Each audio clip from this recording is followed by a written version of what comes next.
हम कागज की कश्ती मगर भावनाओं के समंदर हैं। हम कागज की कश्ती मगर भावनाओं के समंदर हैं। हम बिहारियों को हल्के में मत लेना मेरे दोस्त, यहाँ हम जनता ही सिकंदर हैं। आप सभी को मेरा नमस्कार। तो आइए अपने अगले वीडियो में हम आपका स्वागत करते हैं। आज अगला वीडियो हमारा क्या है? बिहार का रिजल्ट। बिहार का रिजल्ट, जो बिहार का चुनाव का रिजल्ट आया है 2025 का, इसने हम सभी को चौंका दिया है। हमने जो उम्मीदें लगा रखी थी, जो शायद बिल्कुल उससे परे है, सबकी उम्मीदें अलग अलग थी और जो रिजल्ट आया है, जो परिणाम आया है, वो सबको चौंका देने वाला है। नो डाउट नीतीश कुमार जी, हमारे माननीय मुख्यमंत्री, उन्होंने जो कुछ भी किया 15 सालों में, अब इसके पीछे वजह इसको मान लीजिए या महिलाओं को लेकर के उनका किया गया कार्य, चाहे वो सबसे पहला काम शराबबंदी और उसके बाद से महिलाओं को हर तरह से आगे बढ़ाने का काम, चाहे वो 35% आरक्षण का काम हो या फिर उसके अलावा और भी अलग अलग योजनाओं के थ्रू महिलाओं को इंक्लूड करने का काम हो, या फिर लड़कियों को एजुकेशन के लिए, शिक्षा के लिए आगे बढ़ावा देने का काम हो, या फिर अभी जो सबसे लेटेस्ट चुनाव के पहले जो था जीविका दीदियों को 10-10 हजार रुपये का इनाम, एक तरह से रोजगार करने के लिए दिया गया पैसा। आप इनमें से जो भी वजह बोलिए, आप माने या ना माने, आज का जो परिणाम है उसमें सबसे ज्यादा अगर वोट शेयर किन्हीं का है, वो महिलाओं का है जो एनडीए की तरफ गया है।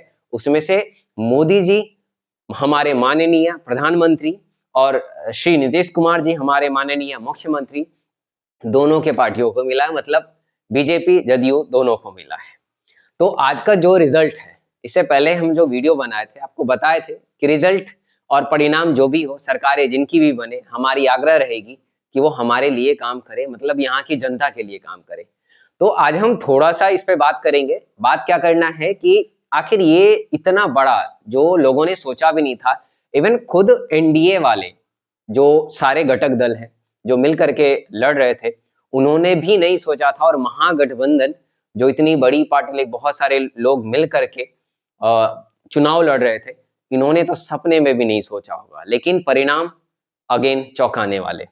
तो सच में कहा जाता है जनता ही जनार्दन है, मतलब जनता ही सब कुछ है, और बिहार वालों ने दोबारा से ये प्रूफ कर दिया कि जनता ही सब कुछ है। तो इस चुनाव में जो एनडीए की इतनी भारी बहुमत से जीत हुई है, 243 में से 202 सीट अजूबा, लगभग 83% सीट्स, और ऑब्वियसली ये मेजोरिटी में है और सरकार बनाने जा रहे हैं। और मुख्यमंत्री श्री नीतीश कुमार जी 11वीं बार ये शपथ लेने वाले हैं हमारे बिहार के एज अ मुख्यमंत्री, एज अ चीफ मिनिस्टर।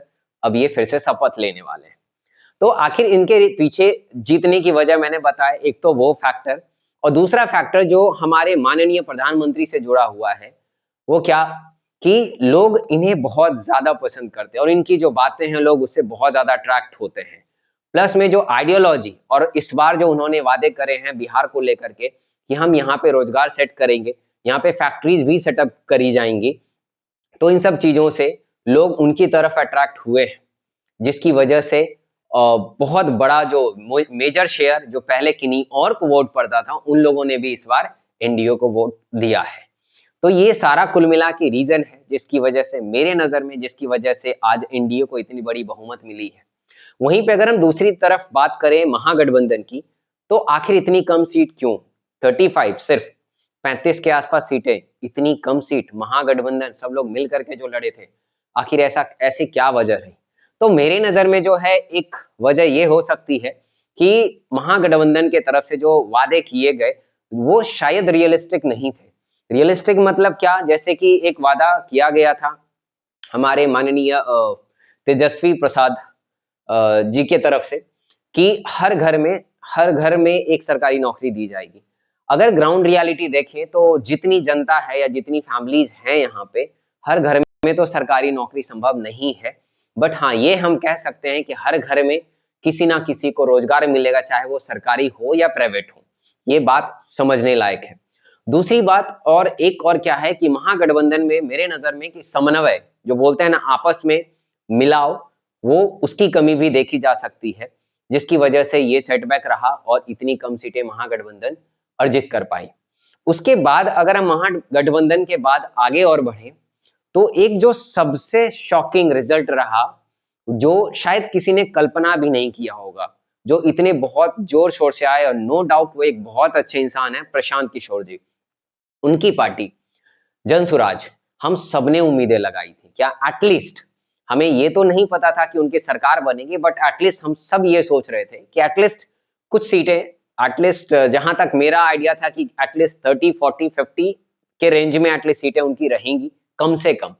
लेकिन ये सबसे ज्यादा शॉकिंग रहा कि जब रिजल्ट का जो काउंटिंग शुरू हुआ, स्टार्टिंग फेज में ही 4 से भी कम सीट, सिर्फ 4 सीटों पे वो आगे बढ़ते दिख रहे थे, और ये जैसे जैसे आगे बढ़ता चला गया काउंटिंग, ये फिगर 0 पे। आखिर बिहार की जनता चाहती क्या है? आखिर किस तरफ, रीजन क्या कहेंगे आप, क्या चाहती है? जो भी रीजन हो, लेकिन ये बहुत बड़ा सेटबैक उनके लिए भी, और शायद प्रशांत किशोर जी, नो डाउट वो एक बहुत अच्छे पॉलिटिशियन है, बहुत ही ज्यादा रिसर्च करके और बहुत ही ज्यादा मेहनत किया उन्होंने पिछले 3 साल 4 सालों में, ताकि बिहार को एक नए विजन के साथ, वो चाह रहे थे कि बिहार को बदलना है, एक नए विजन के साथ बिहार में आए थे, और बिहार में अपनी सरकार बना करके बिहार को बदलना चाह रहे थे। बट शायद बिहार के लोगों को, बिहार की जनता को, उनका वादा या उनका जो आइडियोलॉजी था, बिहार में रोजगार, बच्चों को शिक्षा, पलायन बंद करना, शायद ये सारी चीजें उनको, बिहार की जनता को शायद उनके थ्रू पसंद नहीं आई। तो जिसकी वजह से उनको ये रिजल्ट मिला कि 0 सीट, थोड़ा शॉकिंग है। और जनसुराज की तरफ से बहुत से लोग, ऐसे बहुत से महा अनुभवी लोग थे जो इस मैदान में उतरे थे, चुनाव में उतरे थे, लेकिन उनकी हार हो गई। कई जगह पे तो इतने शॉकिंग रिजल्ट हैं कि नोटा से भी कम वोट पड़े हैं किसको, जनसुराज के कैंडिडेट को। आखिर ऐसा क्यों? बिहार वालों, आपको चाहिए क्या था? पर जो भी है, अब इसमें से एक बहुत चर्चित चेहरा है केसी सिन्हा सर।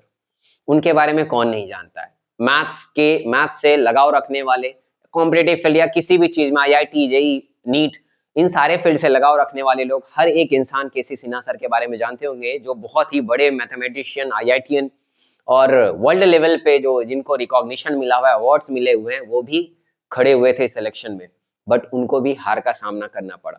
तो शायद जनता इस तरफ नहीं जा रही है कि आप कितने पढ़े लिखे हैं या आपके पास क्या एक्सपीरियंस है, रेदर जनता की सोच ही कुछ अलग है। जनता शायद रोजगार और इन सब के मुद्दे पे अभी बात नहीं करना चाहती। जनता को जो अब तक मिल रहा है उससे वो संतुष्ट है, इसलिए जनता अभी बदलाव नहीं चाहती है। इसलिए जनता ने दोबारा से एनडीए को चुना है और भारी बहुमत से चुना है।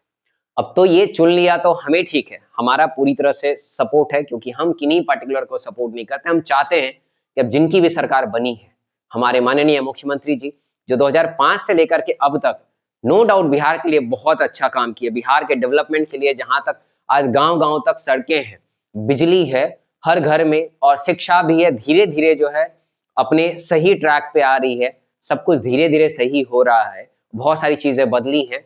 जो हमारा पटना है वो बहुत, उसकी जो सूरत है वो बदल चुकी है ऑलमोस्ट, बहुत सारा डेवलपमेंट कार्य हुआ है, और हम आशा उम्मीद करते हैं कि अगले आने वाले 5 साल टेन्योर में ये बहुत ही और ज्यादा डेवलपमेंट का काम होगा।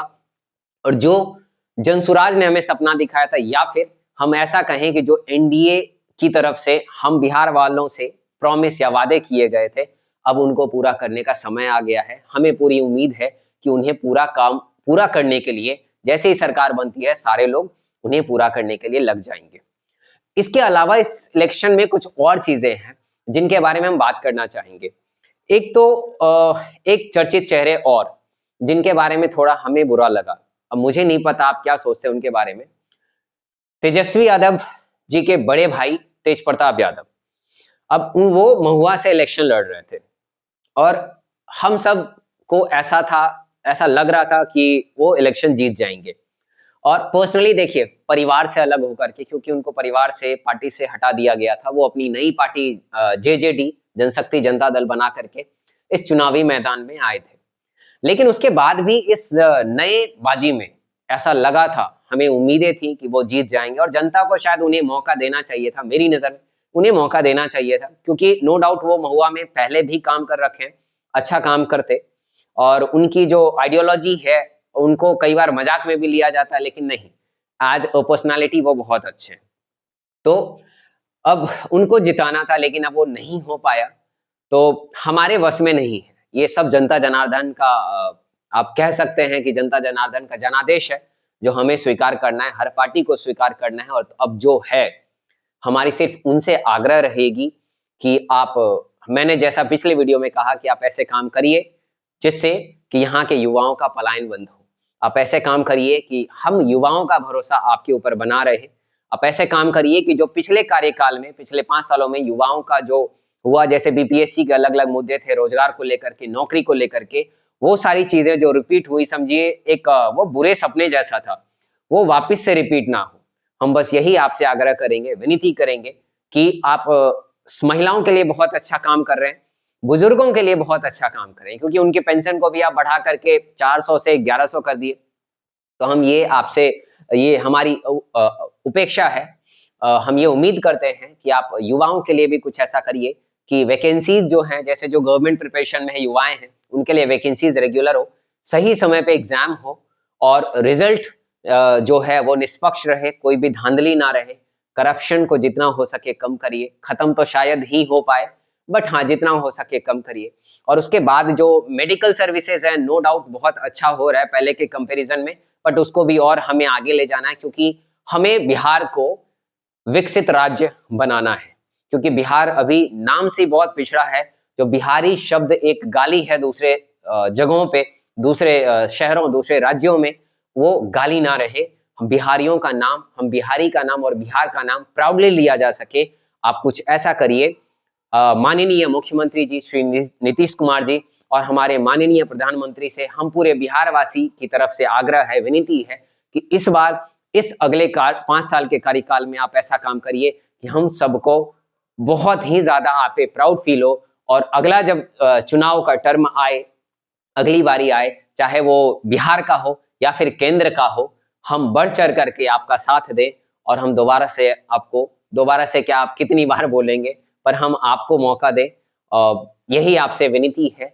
और हम बिहार वासियों से एक और निवेदन करना चाहेंगे कि आप थोड़ा शिक्षित बनिए और आप कुछ भी डिसीजन सोच समझ करके लीजिए। और देखिए, आप हमेशा सिर्फ सरकार के भरोसे मत बैठिए, क्योंकि जैसे स्वच्छता है, शिक्षा है, इन सब में सरकार आपको ऑप्शंस दे सकती हैं, लेकिन आपको खुद बढ़ के आगे आना पड़ेगा, तभी आप आगे बढ़ पाएंगे। खुद आगे बढ़ना पड़ेगा, शिक्षित बनना पड़ेगा, चाहे वो स्त्री हो, पुरुष हो।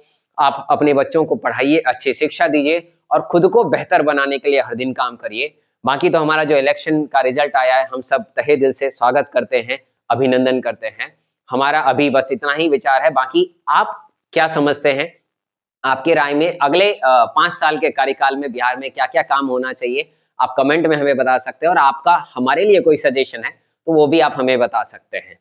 मेरा वीडियो देखने के लिए आपका बहुत-बहुत धन्यवाद। हमेशा खुश रहिए, मुस्कुराते रहिए। धन्यवाद।